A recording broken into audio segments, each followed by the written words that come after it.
Amado e amada de Deus, aqui nos encontramos no nosso programa Cuidados para Acalmar a Alma. Hoje, dia 28 de janeiro, sexta-feira, mais um final de semana, que nos colocamos aí na presença de Deus e ouvindo o que Ele tem a nos dizer. É sempre bom poder aprender com a Sagrada Escritura.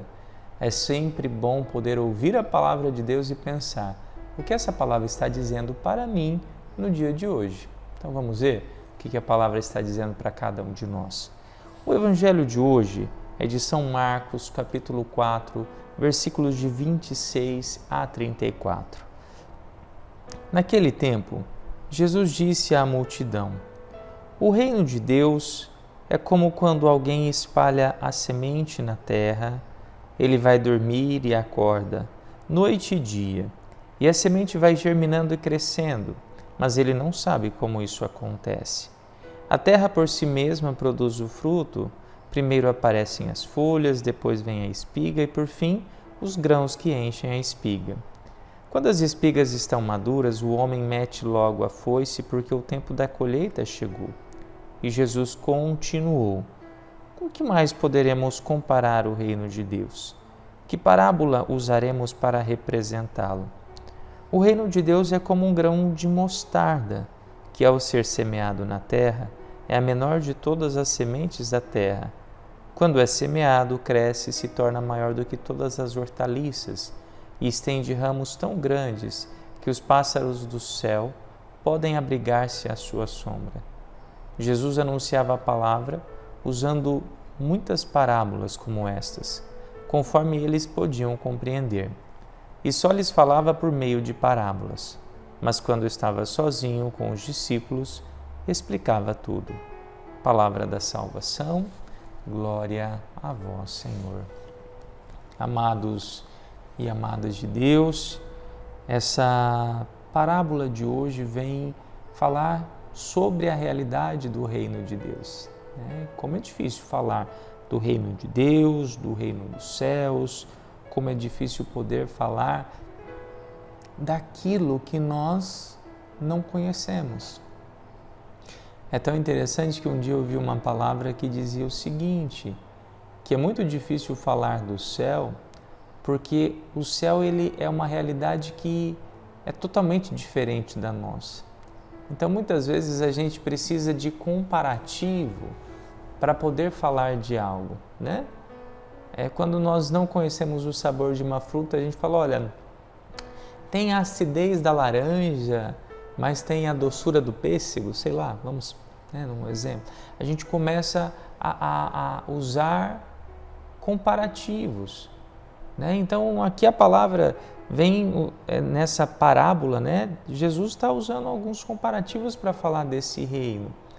Um reino que ali ele acontece sem a gente perceber, né? Sem a gente saber como acontece. O semeador ele joga a semente, ele não está ali. Hoje nós entendemos por todo o conhecimento aí do ecossistema, por todo o conhecimento ecológico, né?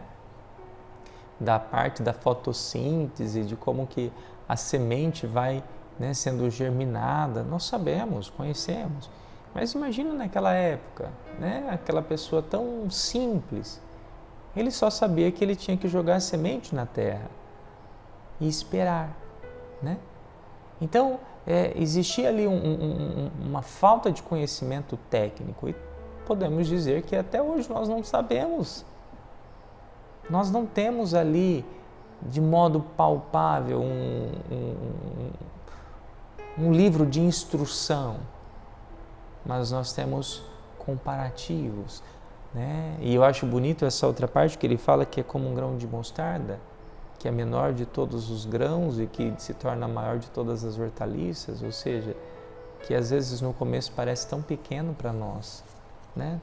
Tão desinteressante, tão insignificante, mas que quando ele começa a desenvolver, quando ele é plantado no nosso coração, ele se torna algo grandioso, né? E, no entanto, a pessoa quando começa a buscar a Deus, aquilo começa muito discreto, mas depois se torna muito grande, né? E de modo que não fica só para ele. Ele não quer Deus só para ele. Ele quer Deus também para os outros, né? Quando nós pegamos a primeira leitura de hoje, e aí eu quero entrar num outro ponto, até o padre falava no outro programa sobre às vezes olharmos para os defeitos e não conseguirmos enxergar as qualidades do outro, medir o outro somente pelo que ele fez de ruim, não, e apagar o que ele fez de bom. E aí estamos agora diante de uma nova realidade. Então, até então, tudo aquilo que estava sendo falado de Davi era grandioso. Que rei!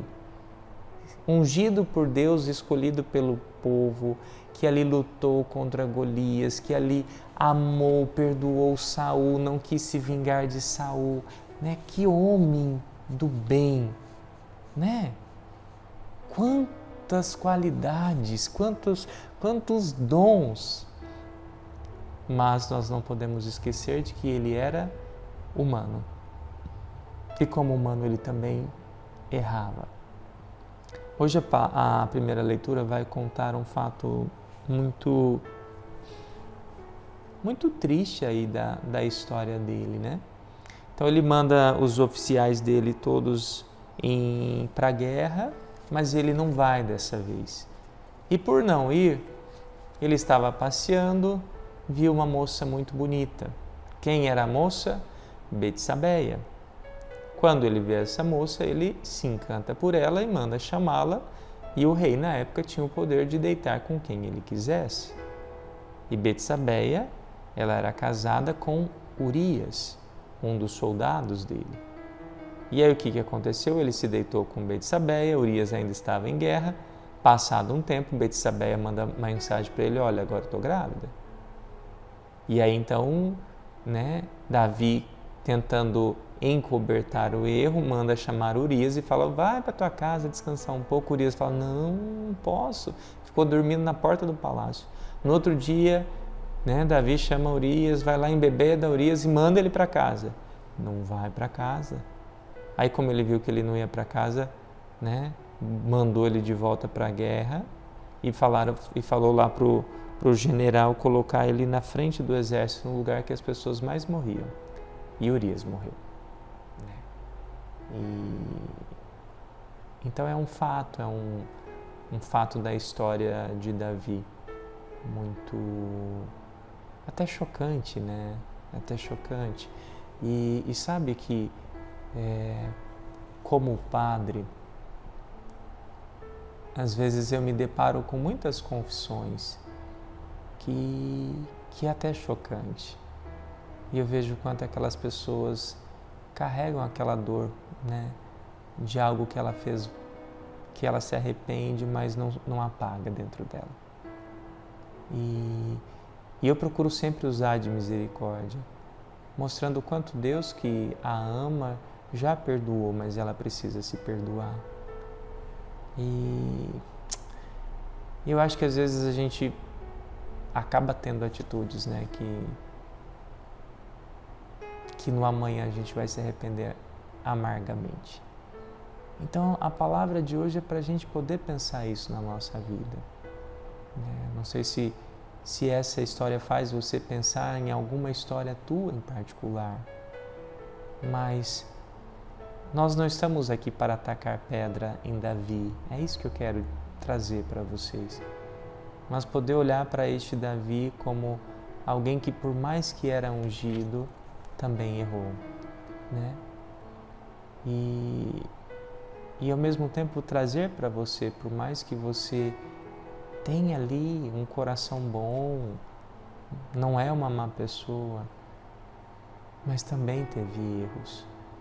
E o quanto nós precisamos da misericórdia de Deus. Eu costumo sempre dizer para as pessoas: deixe seu pecado para trás. Não leve consigo a dor do pecado, mas leve consigo o que esse pecado te ensinou. É o aprendizado que nós vamos levar conosco, para não mais cair no mesmo erro. Vamos rezar juntos? Pai nosso que estais nos céus, santificado seja o vosso nome. Venha a nós o vosso reino, seja feita a vossa vontade, assim na terra como no céu. O pão nosso de cada dia nos dai hoje, perdoai as nossas ofensas, assim como nós perdoamos a quem nos tem ofendido. E não nos deixeis cair em tentação, mas livrai-nos do mal. Amém. Que o Deus Todo-Poderoso te abençoe, Pai, Filho e Espírito Santo. Amém.